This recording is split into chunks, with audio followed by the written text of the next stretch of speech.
Okay, I knew I had to make this video as soon as possible because we ended up getting the new trailer for Sonic Frontiers that basically confirms my theory about the game that I said in my last video about Infinite being the one that's in control of all these robots that we see over the island and cyberspace being this new, more constructive form of null space. So if you don't know what I'm talking about, is that I made a theory about Sonic Frontiers and about what happened after Infinite's defeat and how he and Eggman, or Infinite alone, was sent to the Starfall Islands in order to find a new power to defeat Sonic. And believe it or not, it does seem that Infinite or Eggman did end up finding that new power because in the end of the trailer, we see a figure in the air that seems to have the same ray glitch aura that a specific jackal we all know has.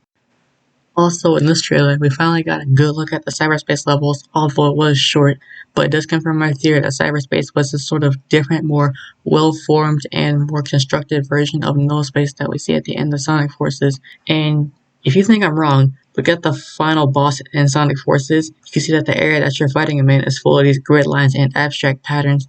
And if we look in the trailer in Sonic Frontiers where we see the cyberspace on this sort of speed highway map, you can definitely see that there are grid lines similar to the ones at the end of that battle. This alone shows that they're connected, but we can see even more connections to Infinite through the gateway to the cyberspace levels and how it turns out glitchy red just like Infinite's Phantom Ruby, another string showing how they're connected on this giant web. But as I'm saying this, I would like to realign my theory with the new footage of that game that we've gotten so far. That adds more to my already existing theory. So, the new character that we see at the end of the trailer is not Infinite, but if you zoom in, you can see that this person does share many characteristics to Infinite. If you look at the clothes that she's wearing, it seems to have some sort of red glitchy code embedded into her. Now, the only bits of information that we got of this character so far is that she's this weird AI person that's trying to warn Sonic to leave the island even though Sonic is on a quest to save his friends. So basically anything I say is up in the air, but with what we got of the character so far and based off her design alone, I think we can make some reasonable assumptions about what her role is in the game. So just based off this person's design, I think we can agree that she is related to the Phantom Ruby in some capacity.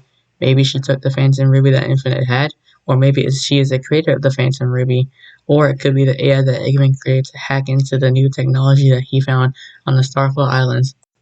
Again, everything I'm saying is more than likely up in the air for anyone to claim or for anyone to add any new points to. I'm just making the most reasonable judgments possible just based off this person's design and what we've heard about her role in the game so far. By the way, I would like to give a massive shout out to this YouTuber named Captain Yeet. That's Captain YEET.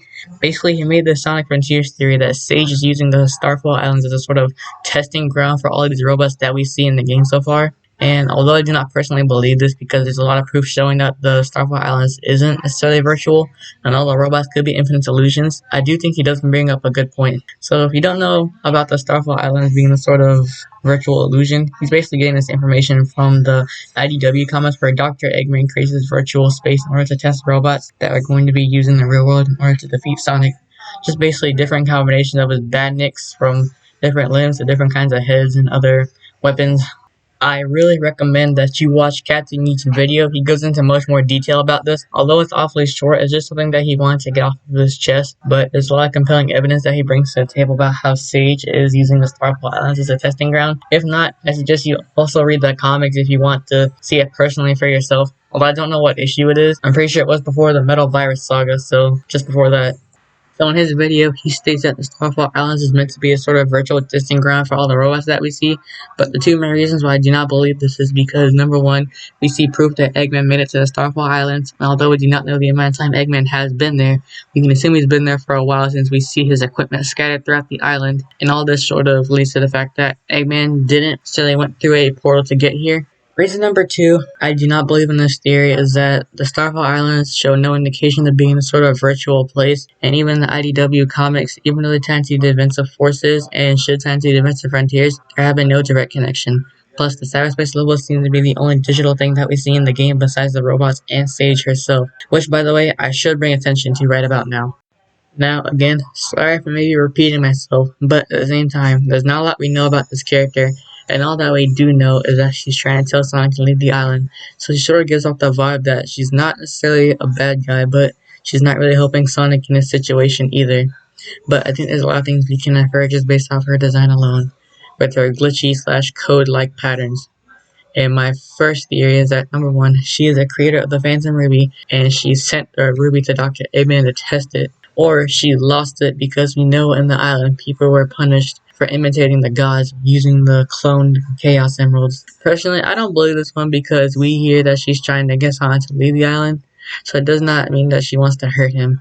But this could possibly explain who Infinite was talking to when we did see him fade away, so this is probably what happened. But in case number 2, she's the AI that Robotnik created to hack into the old tech for himself, but is shown in a corrupted state. But her corruption causes her to think on her own and take control of the robots on the island. This could be the reason that she tells Han to leave, because she does not want to follow Robotnik's orders that have been implanted into her code.